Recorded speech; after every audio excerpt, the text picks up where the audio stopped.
9. Donde el sol también se eleva. Ningún punto de vista personifica Stonehenge más que la vista de los rayos del sol brillando a través de los megalitos que aún están en pie en el círculo de Sarsen al amanecer en el día más largo del verano, cuando el sol en su migración hacia el norte parece dudar, se detiene y comienzan a regresar.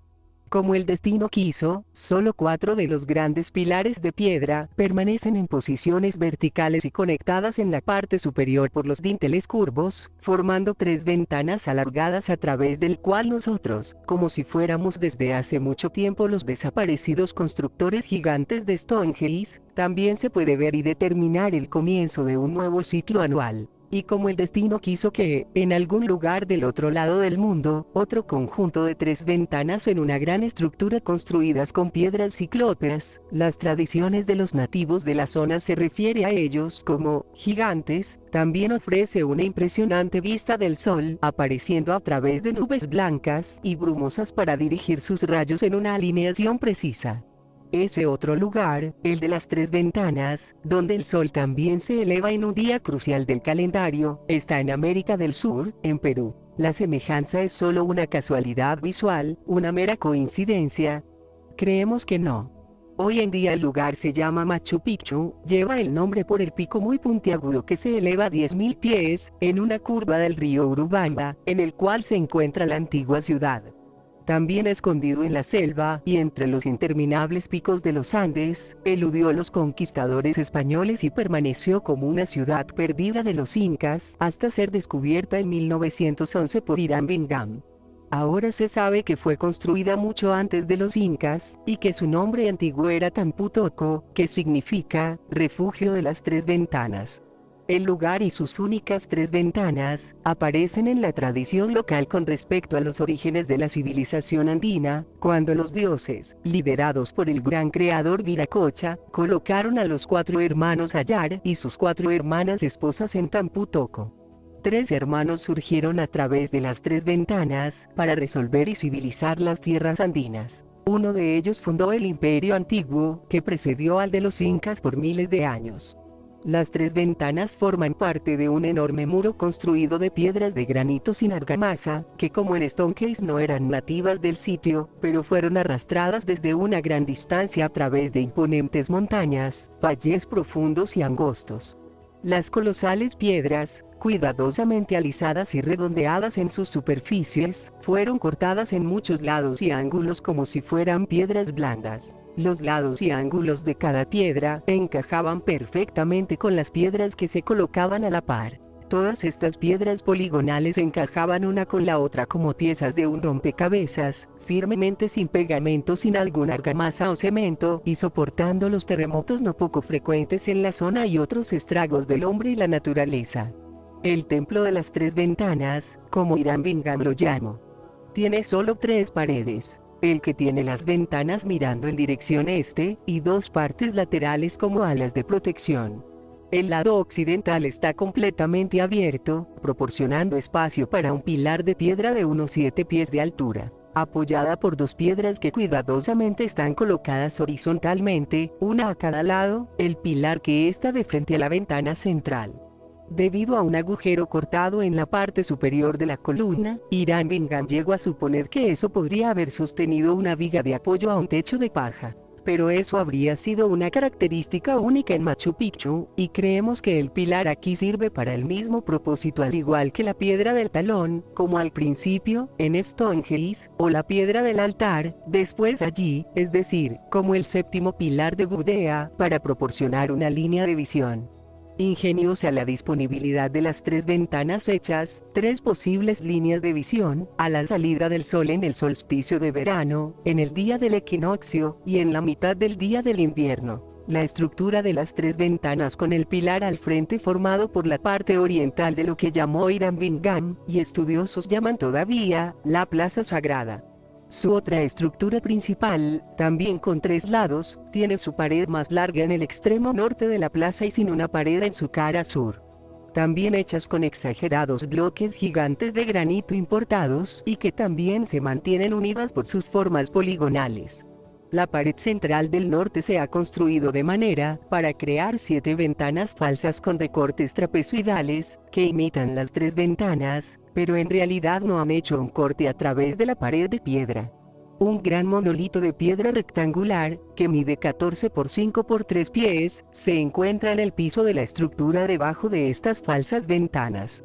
Aunque no se ha determinado el propósito de esta estructura, todavía se le refiere como el templo principal, tal como Hiram Bingham le habría llamado a la estructura.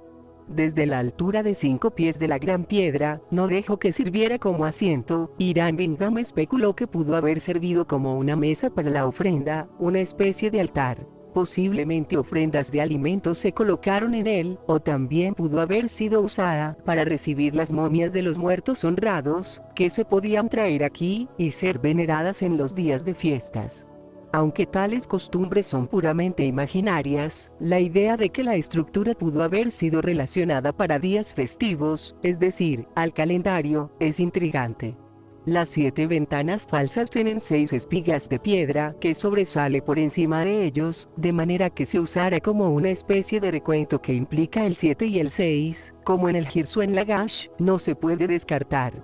Las 2 paredes laterales contienen 5 ventanas falsas cada una, de modo que cada lado, uno en el este y otro al oeste, proporcionan un conteo de 12, junto con la pared central, norte. Esto también implica una función de calendario.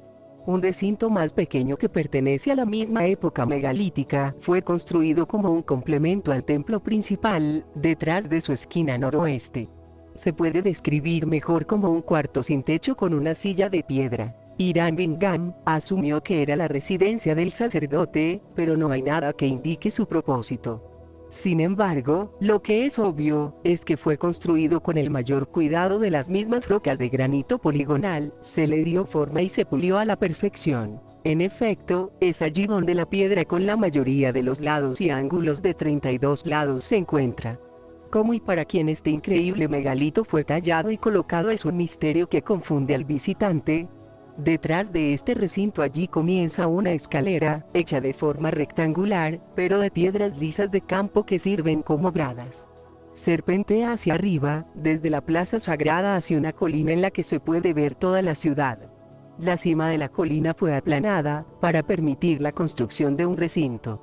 También fue construido de piedras bellamente formadas y alisadas, pero no de un tamaño megalítico y no extraordinariamente poligonal. Por el contrario, la pared de la entrada mayor que crea una puerta hacia la colina y las paredes circundantes menores, están construidas de adoquines o piedras pequeñas a las que se les han dado una forma rectangular que, como ladrillos, forman muros de mampostería.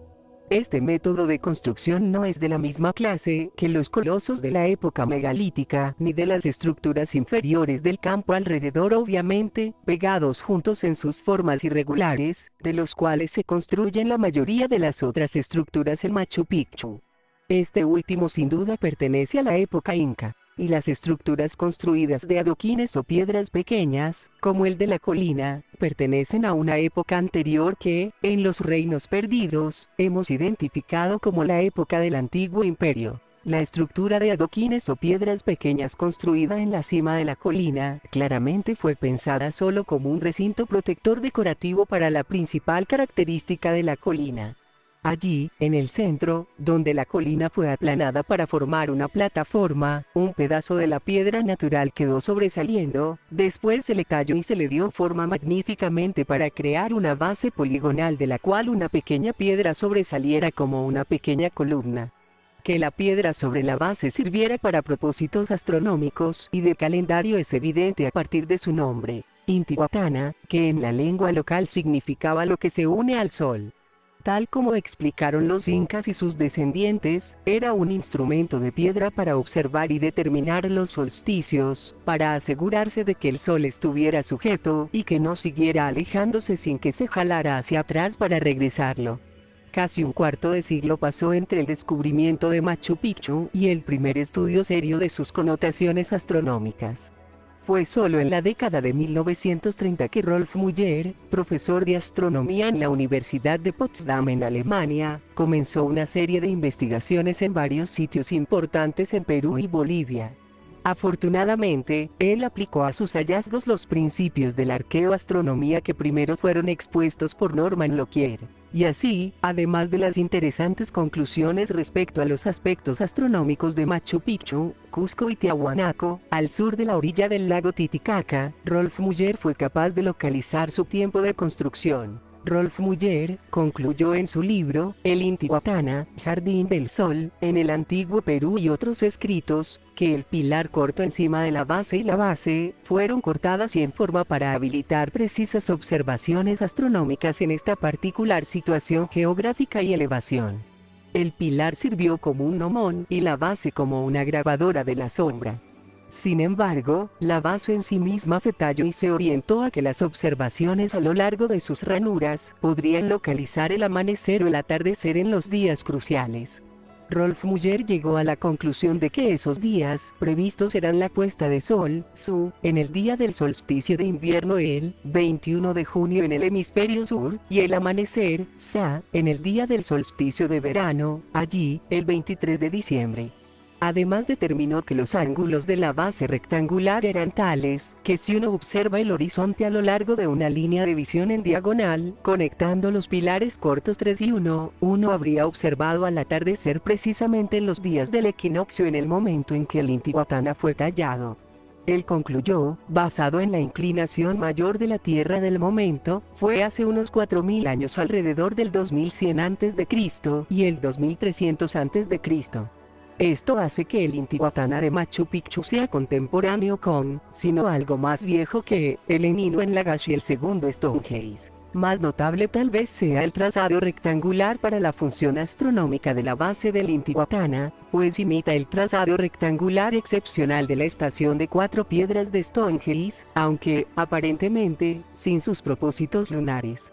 La leyenda de los hermanos Ayar se refiere que los 3 hermanos de quienes los reinos andinos surgieron, un tipo de versión sudamericana de la bíblica Am, Sem y Japet, en la cual se deshicieron de su cuarto hermano, encarcelando en una cueva dentro de una gran roca, donde se convirtió en una piedra. Una cueva dentro de una gran roca con hendidura, con un pilar vertical blanco, o pilar corto adentro, existe de hecho en Machu Picchu. Encima de una de las estructuras más notables en el conjunto de América del Sur que todavía sigue en pie, construido de la misma clase de adoquines o piedras pequeñas como el de la plataforma de Intihuatana, y por lo tanto claramente contemporáneo con él, es un recinto que, en sus 2 lados forman unas paredes perfectas en un ángulo recto del uno al otro. Se le conoce al torreón, la torre, como recinto, al cual se llega por 7 escalones de piedra, e incluye, como en el Intihuatana, el pico que sobresale de la gran roca sobre la que se construyó. Al igual que con el Intihuatana, la parte sobresaliente aquí también fue tallado, y se le dio una forma para un propósito. La excepción de que aquí no se hizo ningún pico que sobresaliera para actuar como un gnomón. En cambio, la visión astronómica que recorren los surcos y superficies poligonales de la roca sagrada, conduce a 2 ventanas en la pared semicircular. Rolf Muller y otros astrónomos después de él, por ejemplo, David Simon Paul de Arborn y Raymond de Winuite Jr. En su libro titulado Arqueoastronomía en Machu Picchu, concluyeron que la visión era orientada a los amaneceres en los días de los solsticios de invierno y verano, hace más de 4000 años. Las 2 ventanas eran similares en su forma trapezoidal, más ancha en la parte inferior, más estrecha en la parte superior, a las legendarias 3 ventanas en la plaza sagrada y así igualar, en forma y propósito, a los de la época megalítica. La semejanza continuó en que la estructura de adoquines o piedras pequeñas perfectas, donde terminó el semicírculo y comenzó la pared recta al norte, hizo una tercera ventana, si así se le puede llamar a la apertura. Es más grande que los otros 2. Su parte inferior no es recta, pero se forma como una escalera invertida, y su parte superior está formada no por una piedra en la parte superior recta, sino por una rendija de cuña, como una V invertida.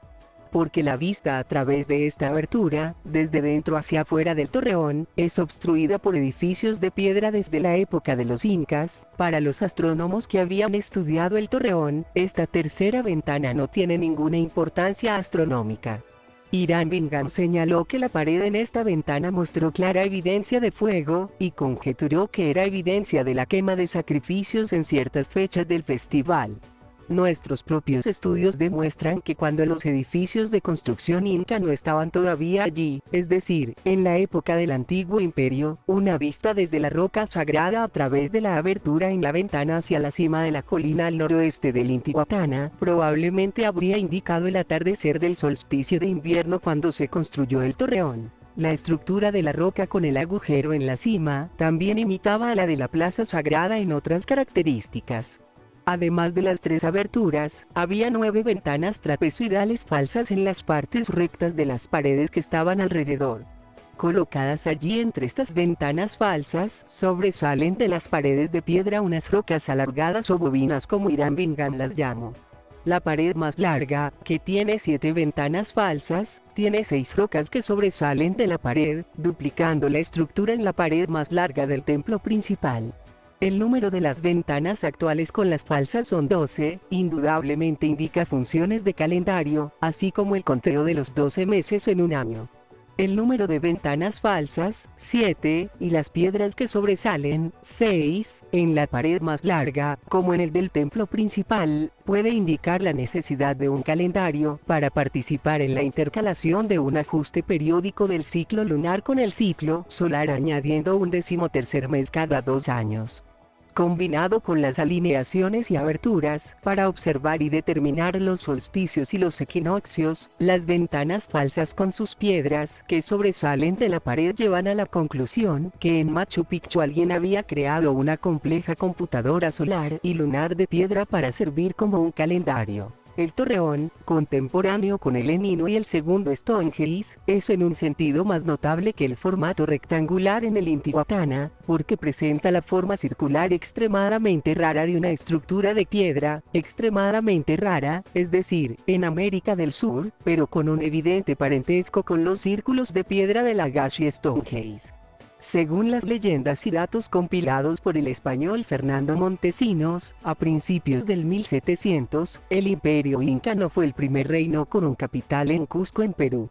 Los investigadores ahora saben que los incas legendarios, que los españoles encontraron y subyugaron, llegaron al poder en el Cusco solo en el 1021 a.C.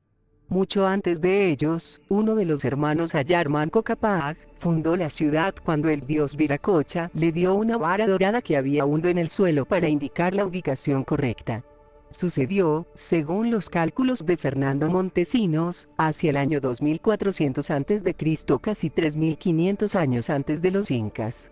El antiguo imperio duró casi 2500 años hasta que una serie de plagas, terremotos y otras calamidades causara que el pueblo abandonara Cusco. El rey, acompañado por un puñado de gente elegida, se retiraron hacia el escondite en Tamputoco. Allí, el espacio de tiempo durante el cual un estado no tiene soberano duró cerca de 1000 años, hasta que un joven nacido de la nobleza fue elegido para llevar a la gente de regreso a Cusco y establecer un nuevo reino, el de la dinastía inca. Cuando llegaron los conquistadores españoles en Cusco, la capital inca, en el año 1533, estaban asombrados al descubrir una metrópolis con unas 100.000 viviendas alrededor de un centro religioso real de magníficos palacios, templos, plazas, jardines, campos de desfile. Estaban desconcertados al oír que la ciudad fue dividida en 12 salas, colocadas como un óvalo, cuyos límites corrió a lo largo de líneas ópticas ancladas a torres de observación construidas en cumbres que rodean la ciudad. Y ellos estaban asombrados por la visión del templo sagrado de la ciudad y del imperio, no porque fue construido magníficamente, sino porque estaba literalmente cubierto de oro. Fiel a su nombre Coricancha, el cual significa recinto de oro, las paredes del templo estaban cubiertas con placas de oro. En su interior estaban maravillosos objetos y esculturas de aves y animales de oro, plata y piedras preciosas. Y en el patio principal del templo había un jardín cuyo maíz y otros sembrados eran artificiales, hechos de oro y plata. Solos los primeros exploradores españoles quitaron 700 planchas de oro, así como muchos de los otros artefactos preciosos.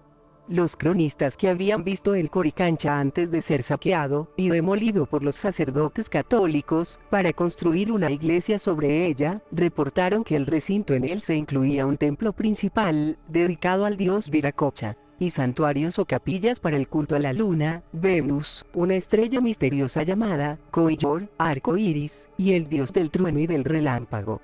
Sin embargo, los españoles llamaron el Templo del Sol, creyendo que el Sol era la deidad suprema adorada por los incas. Se supone que la idea vino a los españoles por el hecho de que en el Santo de los Santos del Coricancha, en una cámara semicircular, colgada en la pared sobre el altar mayor una imagen del Sol. Era un gran disco de oro que los españoles pensaron que representaba al Sol. En realidad, había servido en épocas anteriores para reflejar un haz de luz como los rayos del sol penetraban la cámara oscura una vez al año en el momento de la salida del sol en el día del solsticio de invierno. Significativamente, el arreglo fue similar a la del gran templo de Amón en Camac, en Egipto. Significativamente, el Santo de los Santos estaba en la misma forma extremadamente rara de un semicírculo, como el torreón de Machu Picchu. Significativamente, fue construida la primera parte del templo, incluyendo el Santo de los Santos, con los mismos adoquines o piedras pequeñas perfectamente moldeadas como las del torreón y las paredes que encierran el Intihuatana, lo cual era el sello de la época del Antiguo Imperio. Y no es de extrañar, cuidadosos estudios y mediciones por Rolf Muller mostró que la orientación fue diseñada para permitir que el rayo de luz solar viajara a través del corredor y rebotara en la imagen del sol. Estaba convencido que la oblicuidad de la Tierra era de 24 grados, lo que significa cronológicamente, para Rolf Muller y que escribió, que fue hace más de 4000 años antes. Esto coincide con el calendario relacionado por Fernando Montesinos, según la cual el Antiguo Imperio comenzó alrededor de 2500 o 2400 a.C., y la afirmación de que el Templo de Cusco fue construido poco después. Tan asombrosamente tempranas como las estructuras del Antiguo Imperio eran, claramente no eran las primeras. De acuerdo con las leyendas Ayar, las 3 ventanas megalíticas ya existían cuando el fundador del Antiguo Imperio, Manco Cápac, y sus hermanos partieron desde Tampu Tocco para establecer los reinados en las tierras andinas. Una época megalítica con sus colosales estructuras obviamente había precedido el Antiguo Imperio. Las estructuras se distinguieron no solo por su inmenso tamaño, sino también por la increíble poligonalidad de sus bloques de piedra junto con la forma suave y sus lados un tanto redondeados de estos megalitos. A pesar de ser tan asombrosas como las estructuras de esa época en Machu Picchu, no son ni los más grandes ni las más asombrosas.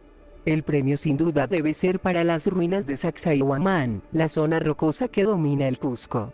Su punta en forma de triángulo con su base hacia la cordillera, de los cuales la zona rocosa es una ventaja, sus dos lados formados por profundas gargantas, forma un pico que se eleva abruptamente unos 800 metros sobre la ciudad que se encuentra en su parte inferior. La zona rocosa puede dividirse en 3 partes. La parte más ancha, forma en la base del triángulo, está dominado por grandes formaciones rocosas que unos gigantes, según la tradición local, habían cortado y les habían dado forma, con increíble facilidad y en ángulos los cuales no pudieron haber sido formados con herramientas de mano, para formar gigantescas gradas, o plataformas, o escaleras invertidas, además perforar las rocas con canales torcidos, túneles, ranuras y nichos. La sección de en medio de la zona rocosa está formado por un área de cientos de metros de ancho y de largo que ha sido aplanada hacia afuera para formar una gran zona de nivel. Esta área aplanada está claramente separada de la punta triangular y más elevada de la zona rocosa por una estructura de piedra más notable y ciertamente única. Consta de 3 grandes paredes que se extienden en un zigzag paralelo uno del otro, de un extremo de la zona rocosa al otro. Las paredes están construidas con el fin de subir una detrás de la otra, a una altura combinada de unos 60 pies. Están construidas por unos colosales bloques de piedra y de la forma poligonal que es la marca de la época megalítica. Los que están en al frente son los que apoyan las otras formaciones, que forman las terrazas elevadas para el segundo y tercer nivel, son los más grandes. Sus rocas más pequeñas pesan entre 10 y 20 toneladas. La mayoría es de 15 pies de altura y son de 10 a 14 pies de ancho y espesor. Varios son mucho más grandes. Una roca en la primera fila es de 26 pies de alto y pesa más de 300 toneladas.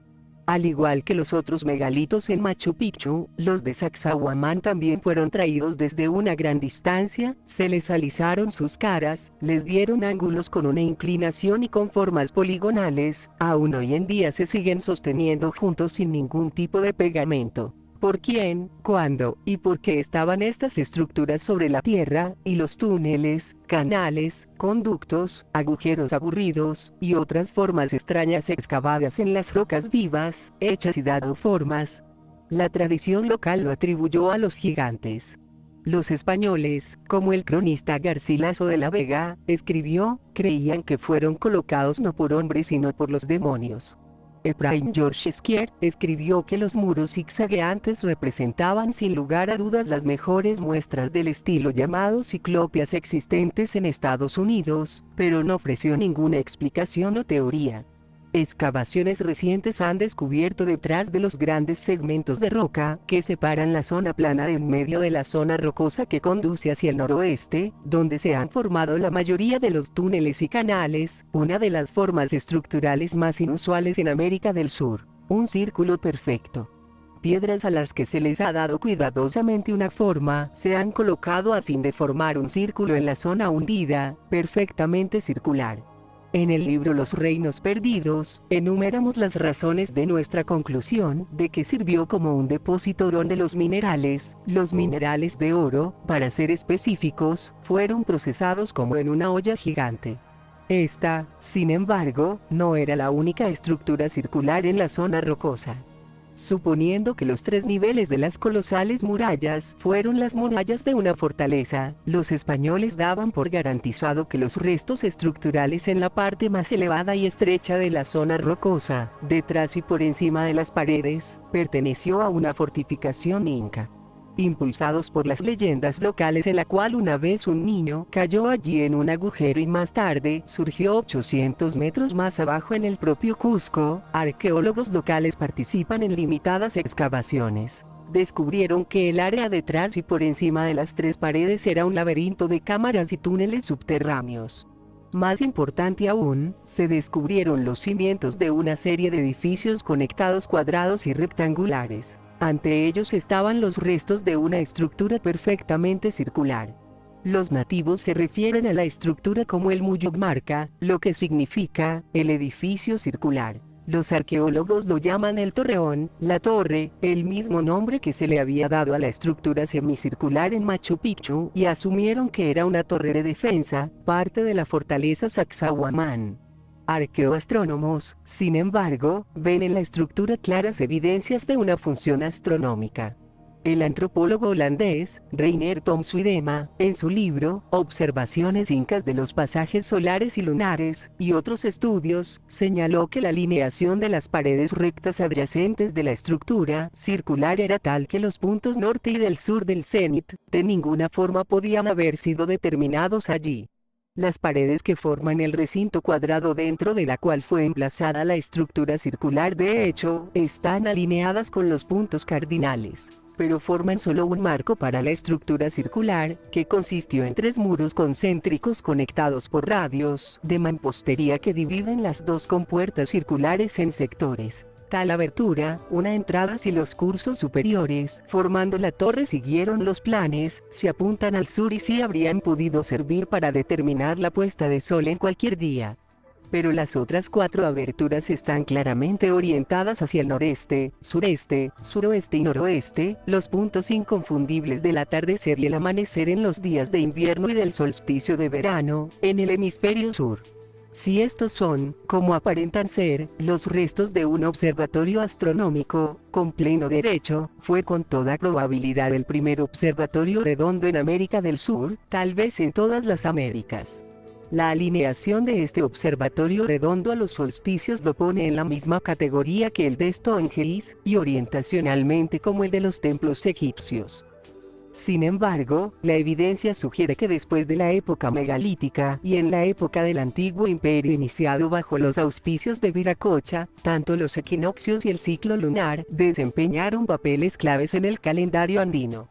El cronista Garcilaso de la Vega, describiendo las estructuras parecidas a una torre alrededor de Cusco, indicó que fueron utilizadas para determinar los solsticios. Pero él también describió otro calendario en piedra que no ha sobrevivido y que trae a la mente que el círculo de piedra que estaba parado en la plataforma de Lagash, según Garcilaso de la Vega, los pilares construidos en Cusco sirven para determinar los equinoccios, no solsticios.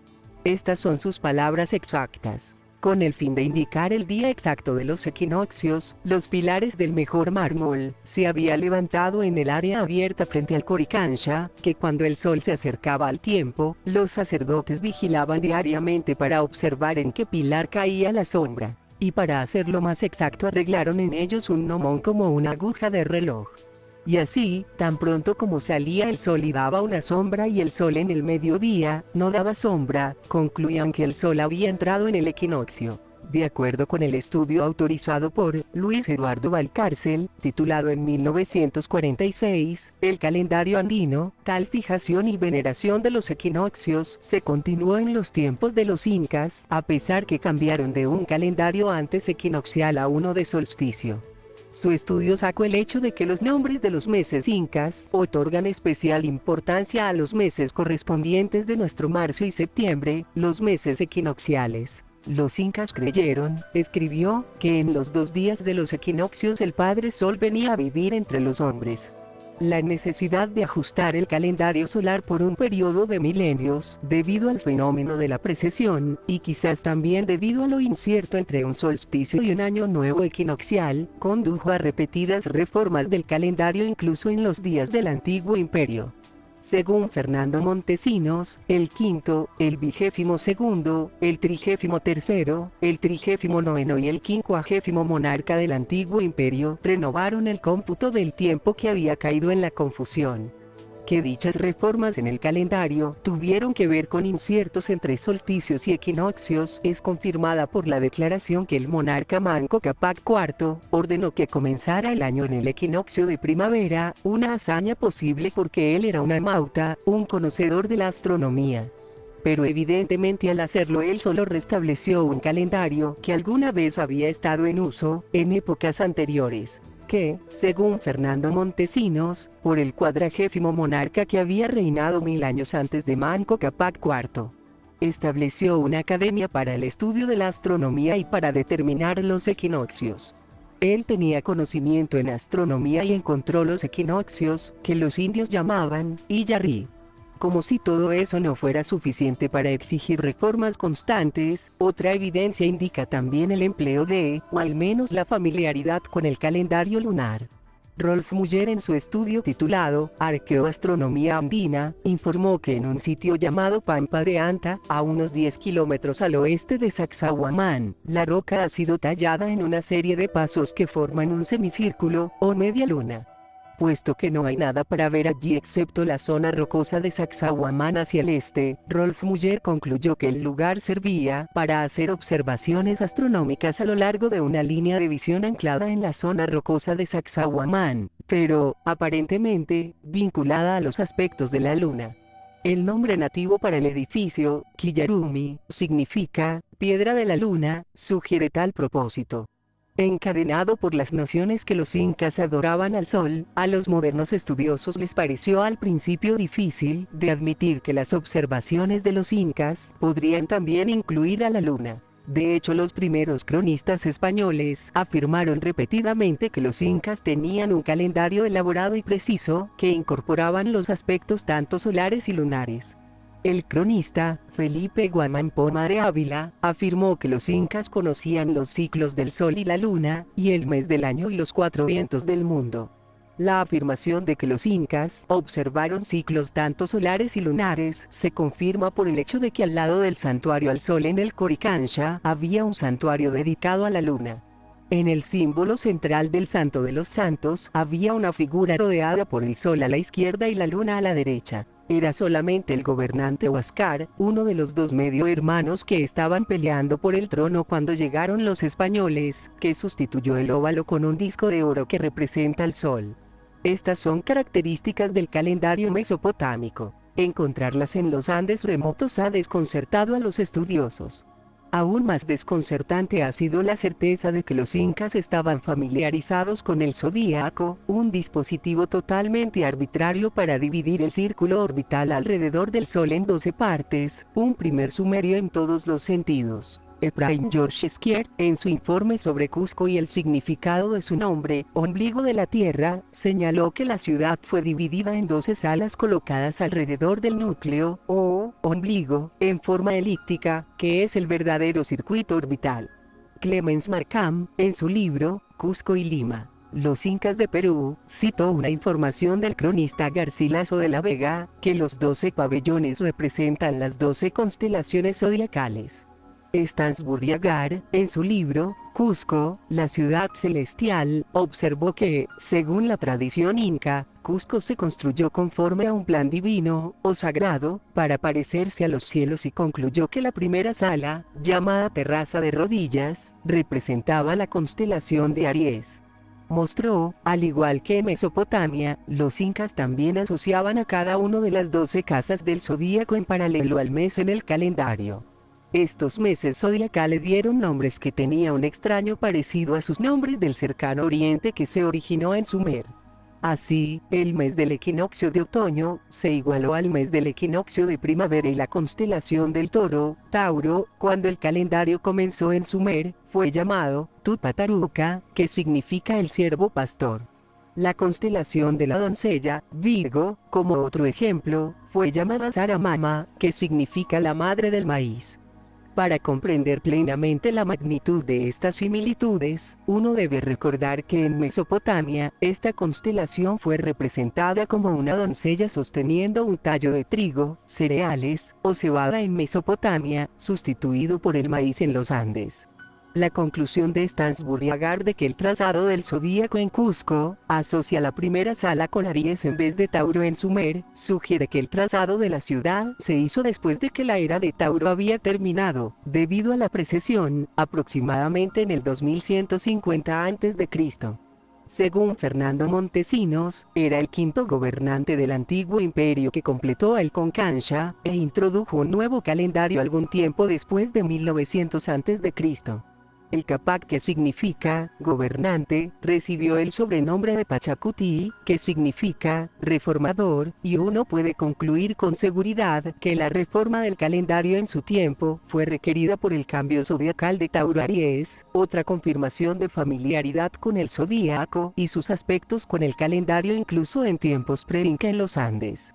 Hubo otros aspectos complejos, de los calendarios del antiguo cercano oriente en el calendario que los incas habían conservado desde los tiempos del antiguo imperio. El requisito, aún en vigor en el calendario judío y cristiano, en el que se celebrará el festival de primavera, la Pascua, se celebra cuando el sol está en la casa del zodíaco correspondiente y inmediatamente después de la primera luna llena de ese mes, forzó los antiguos sacerdotes astrónomos para intercalar los ciclos solares y lunares.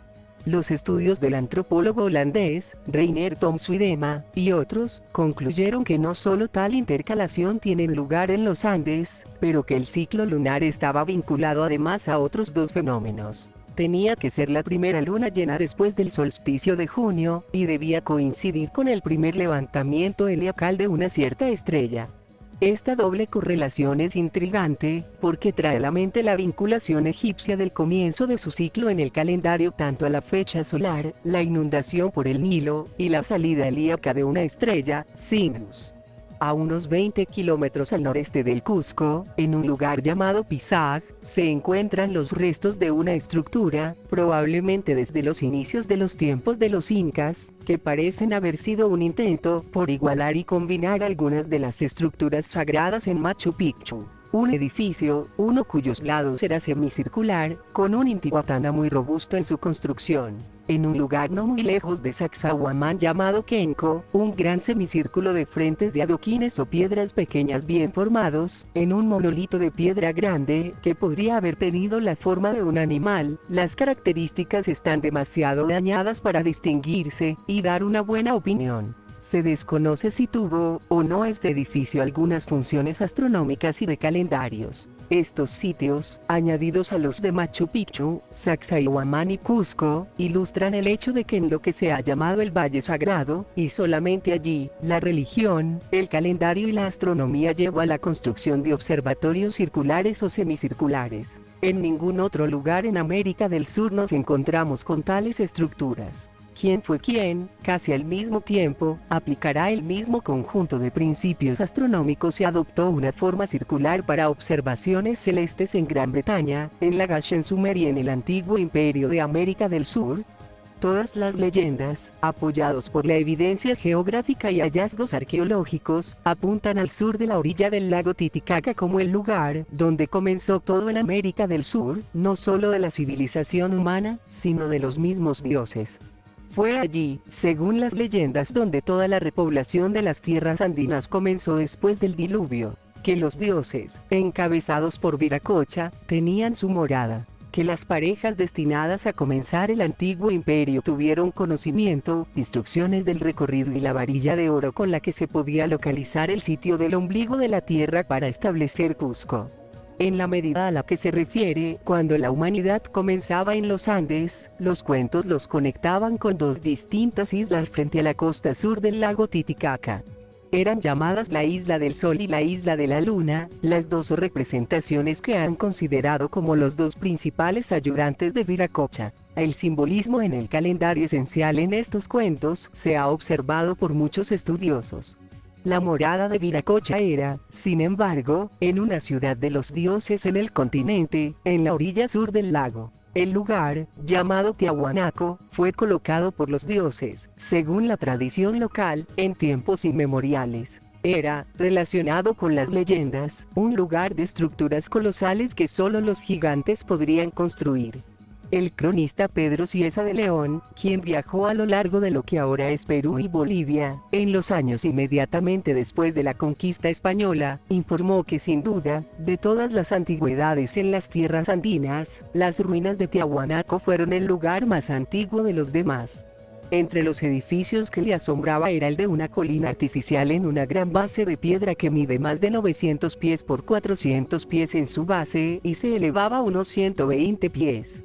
Cerca de él, vio unos gigantescos bloques de piedra caídos al suelo, entre ellos muchas puertas con sus bisagras, arcos y entradas todas en una piedra, que a su vez formaron parte de bloques de piedra más grandes, algunos de ellos de 30 pies de ancho, 15 o más de largo y 6 de espesor.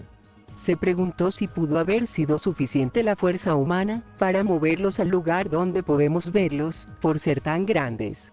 Pero no solo el inmenso tamaño de los bloques de piedra lo intrigaba, también era su grandeza y magnificencia. Para mí, escribió, no alcanzo a entender con qué instrumentos o herramientas se podría haber hecho, pues es cierto que antes de que estas grandes piedras se llevaran a la perfección y las dejaran como las vemos ahora, las herramientas debieron de haber sido mucho mejores que las que utilizan hoy en día los indios. Él no tenía ninguna duda que los dos ídolos de piedra, de forma y figura humana, con las características muy hábilmente talladas, que parecen pequeños gigantes, fueron los responsables de esas estructuras maravillosas. Durante siglos la mayoría de esos bloques de piedra más pequeños han sido llevados a La Paz, la capital boliviana, en ferrocarriles que conducen a la capital y en las zonas rurales alrededor para ser utilizados. Pero aún así, los exploradores o viajeros continuaron reportando acerca de los increíbles restos monumentales. A finales de 1900 los informes asumieron una exactitud más científica como resultado de las visitas e investigaciones por Brian George Skier, que escribió el libro, Perú, Incidentes del viaje y exploración en la tierra de los incas, y Alphonse Stubel y Max Zule, que escribieron el libro, Las ruinas de Tiahuanaco en las tierras altas del antiguo Perú. Le siguieron a principios de siglo por el más famoso y tenaz investigador de Tiahuanaco, Arthur Poznański, que escribió el libro, Tiahuanaco, la cuna del hombre americano. Su trabajo y las más recientes excavaciones y estudios, examinados detenidamente en los reinos perdidos, nos han llevado a concluir que Tiahuanaco era la capital del estaño del mundo antiguo, que sus extensas estructuras en la superficie, y sus extensos subterráneos eran instalaciones para las metalúrgicas, y que los enormes bloques de piedra de una sola pieza de las paredes múltiples, eran parte de las instalaciones portuarias en la antigua orilla del lago, y que Tiahuanaco fue fundada no por el hombre, sino por los propios Anunnaki, dioses, en la búsqueda de oro mucho antes de que al hombre se le enseñara el uso del estaño. Donde una planicie estrecha y rara se despliega desde la orilla sur del lago Titicaca, el sitio de un magnífico Tiahuanaco y de su puerto, hoy llamado Pumapunku, solo 3 principales monumentos a su pasado dominan el paisaje. El de la parte sureste de las ruinas es el de la colina llamada Acapana, una colina artificial, como si esa de León lo había observado, y que se supone que había servido como una fortaleza. Ahora se sabe que había sido más bien una pirámide escalonada con un embalse, o depósito, conductos, canales y compuertas como los diques de contención que indican su verdadero propósito, una instalación para la separación y procesamiento de minerales. Esta colina artificial, que algunos creen que originalmente tenía la forma de una pirámide escalonada como la de un zigurat mesopotámico, domina el plano paisaje. A medida que el visitante da una mirada a su alrededor, otra estructura se destaca. Situada al noroeste de la Acapana, aparece como un arco del triunfo de París trasplantado a ese lugar. En efecto es una puerta, con intrincado corte y tallado en un solo bloque de piedra ciclópeo. Pero no se estableció para conmemorar una victoria, más bien, para consagrar en piedra un maravilloso calendario. Llamado Puerta del Sol, el bloque de piedra individual del cual fue cortado y al que se le dio forma, mide cerca de 10 por 20 metros y pesa más de 100 toneladas. Hay agujeros y recortes geométricamente precisos sobre la parte inferior de la puerta, especialmente en lo que se considera su parte posterior. Las partes más elaboradas y tallados enigmáticos son los de la parte superior en la parte de enfrente, mirando hacia el este. Allí, el arco de la puerta ha sido tallado, para representar en relieve una figura central, probablemente la de Viracocha, rodeado a cada lado por 3 filas con personajes alados. La figura central y las 3 filas se han colocado sobre un marco geométrico serpenteante, tan talladas como una serpiente sobre y debajo de imágenes en miniatura de Viracocha. Los escritos de Arthur Poznański han establecido que los relieves en la puerta representaban un calendario de 12 meses de un año, comenzando en el día del equinoccio de primavera en el hemisferio sur, septiembre, pero sin embargo, un año donde los otros puntos principales del año solar, el equinoccio de otoño y los 2 solsticios, también están señalados debido a las posiciones representadas y las formas de las imágenes más pequeñas.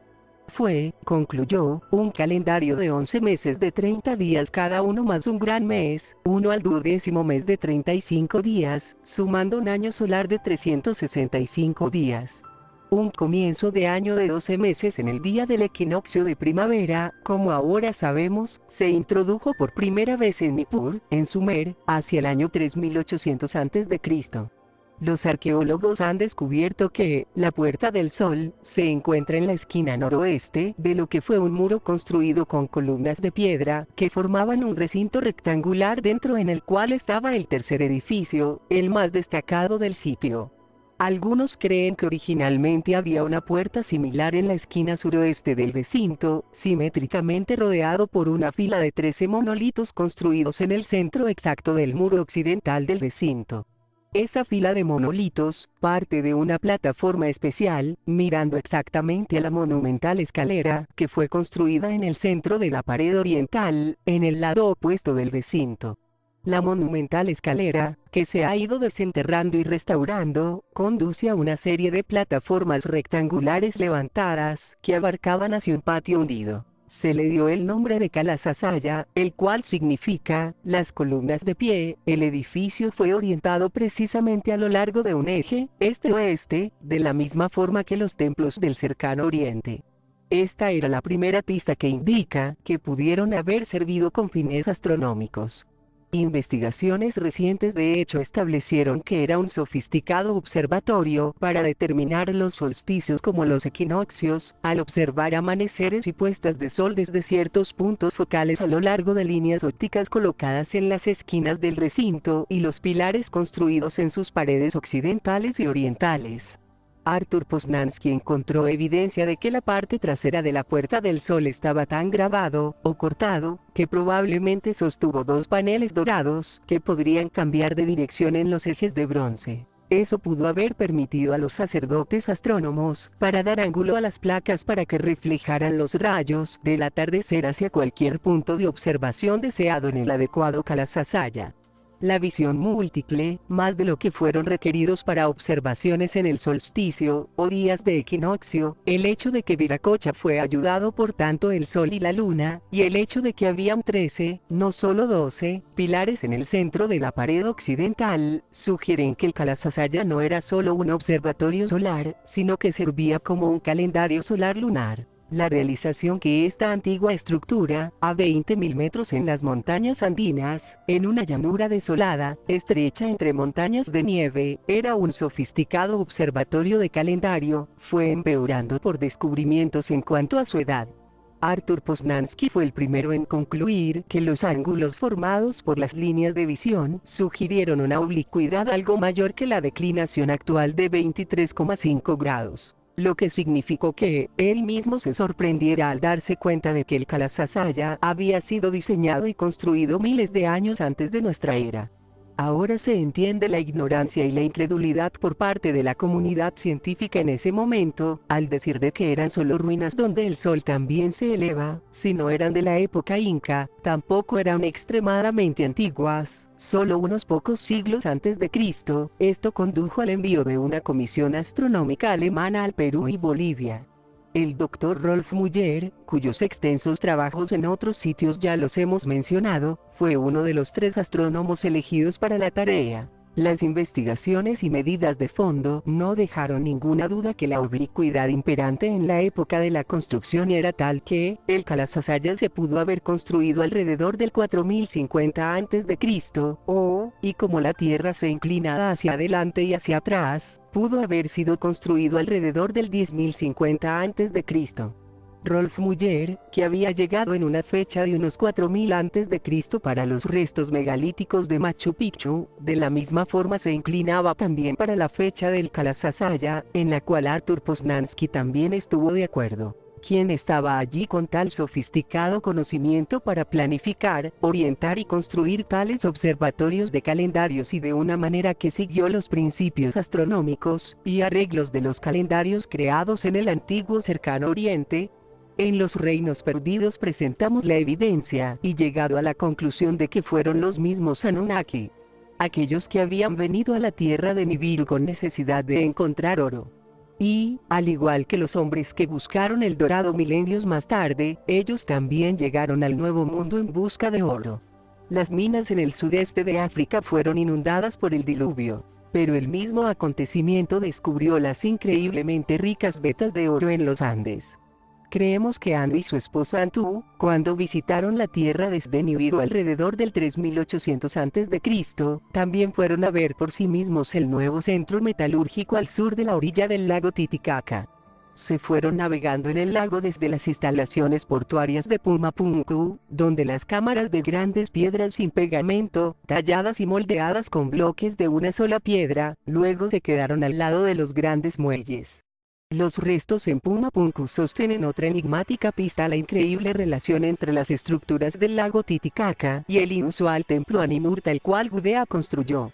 A la ignorancia y a la incredulidad de los excavadores del sitio, se encontraron con que los constructores de las construcciones megalíticas habían utilizado abrazaderas de bronce, formadas para caber en los hoyos en forma de T, para unir los enormes bloques de piedra. Tal método de sujeción utilizando abrazaderas de bronce, eran exclusivos de la edad megalítica, los cuales solo se habían encontrado en Pumapunku y en otro sitio con enormes megalitos llamado Ollantaytambo, a unos 45 kilómetros al noroeste de Cusco en el Valle Sagrado. Sin embargo, miles de kilómetros al otro lado del mundo, en Lagash en Sumer, Gudea utilizó el mismo método, único en tales construcciones, y las abrazaderas de bronce únicas también para mantener unidas las piedras que se importaron desde muy lejos. Ambas fueron utilizados en la construcción del Eninu. Los escritos de sus registros describen el uso inusual de piedras y metales, así es como Gudea elogia sus logros. Él construyó el Eninu con piedra, lo hizo brillante con joyas. Con cobre mezclado con estaño, bronce, lo sujetó rápido. Fue una hazaña para la cual un Sangusinu, un herrero sacerdotal, fue traído desde la tierra de fundición. Nosotros creemos que fue desde Tiahuanaco en los Andes.